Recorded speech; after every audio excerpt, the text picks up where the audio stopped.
Le Seigneur soit avec vous et avec votre esprit. Proclamation de la bonne nouvelle de Jésus-Christ selon saint Luc. Chapitre 5, versets 27 à 32.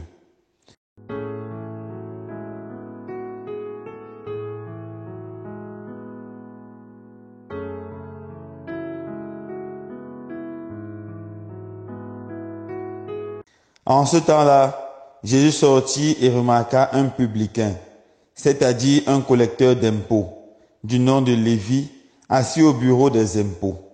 Il lui dit, « Suis-moi. » Abandonnant tout, l'homme se leva et le suivait. Lévi donna pour Jésus une grande réception dans sa maison. Il y avait là une foule nombreuse de publicains et d'autres gens attablés avec eux. Les pharisiens et les scribes de leur parti récriminèrent en disant à ses disciples, « Pourquoi mangez-vous et buvez-vous avec les publicains et les pécheurs ?» Jésus leur répondit, « Ce ne sont pas les gens en bonne santé qui ont besoin du médecin, mais les malades.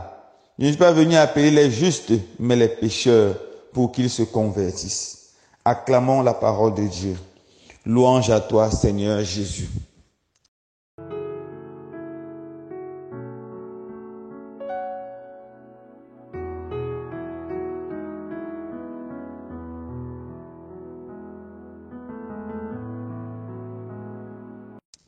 Chers frères et sœurs bien-aimés, nous continuons notre marche dans le carême, ou dans l'introduction du carême.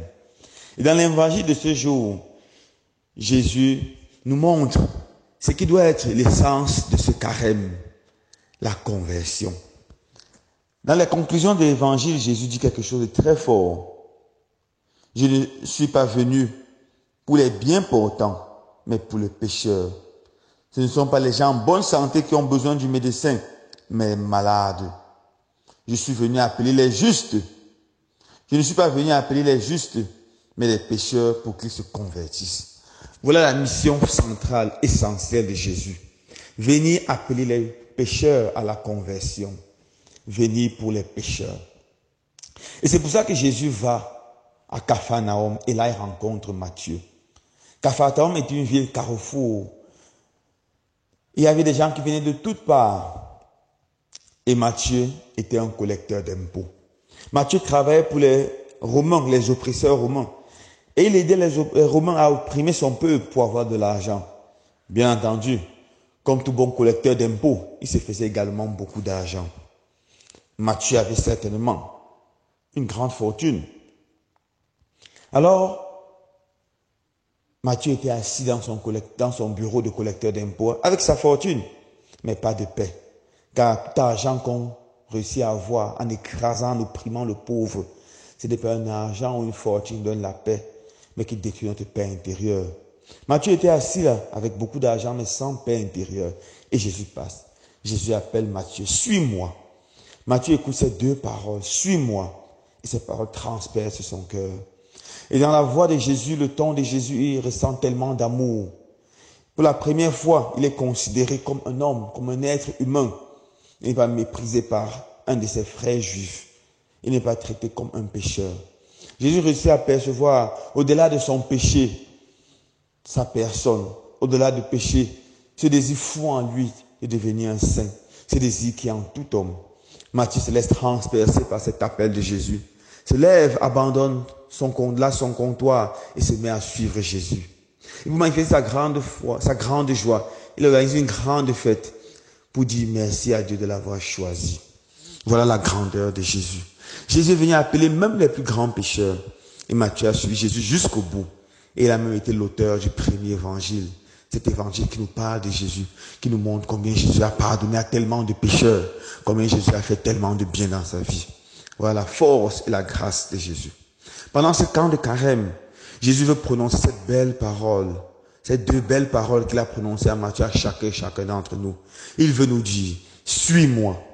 Jésus veut nous dire, laisse ta vie de pécheur, laisse ta vie d'égarement, lève-toi et suis-moi. N'aie pas peur, je ne veux que ton bonheur.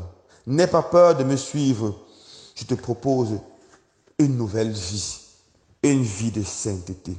Et là-dessus, frères et sœurs bien-aimés, lorsque Matthieu a eu le courage de tout laisser pour suivre Jésus, il a trouvé le bonheur.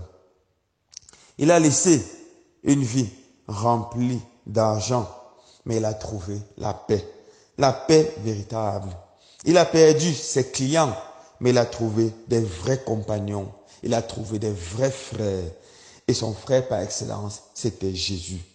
Il a perdu une profession, mais il a trouvé une vocation, un appel fort. Il a perdu une carrière, mais il a trouvé une destinée. La destinée d'être apôtre, serviteur du Seigneur. Alors, frères et sœurs bien-aimés, n'ayons pas peur de lâcher le péché. N'ayons pas peur de lâcher tout ce qui nous conduit au péché. Nous trouverons Jésus. Nous trouverons la vraie paix et la vraie joie.